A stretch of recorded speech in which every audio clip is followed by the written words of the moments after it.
चला तर बनवूया आज मस्तपैकी मसाला मॅगी, एकदम भारीवाली बरं का.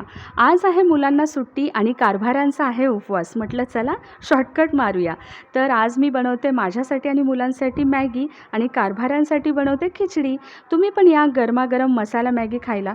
माझी पद्धत थोडीशी वेगळी आहे. तुम्ही पण अशा प्रकारे नक्की करून पहा. तुम्हाला खूप आवडेल. एकदम भारी लागते अशा प्रकारे मॅगी. पहिलं तर आपण तेल गरम झाल्यानंतर आलं लसूण टाकून घेतलं, कांदा टाकायचा, टोमॅटो, कोथिंबीर, हिरवी मिरची, त्यानंतर मी धने जिरे पावडर, लाल तिखट टाकलं, मॅगी मसाला टाकायचा आहे, हळद टाकायची. नंतर आपण यामध्ये पाणी टाकून घ्यायचं आहे, किंचितसं मीठ टाकलं आहे. आता आपण यामध्ये मॅगी टाकून घ्यायची आणि 10 मिनटासाठी ही वाफेवर शिजवून घ्यायची. पहा आपली मॅगी तयार आहे. कशी भारी दिसते की नाही. चला या खायला.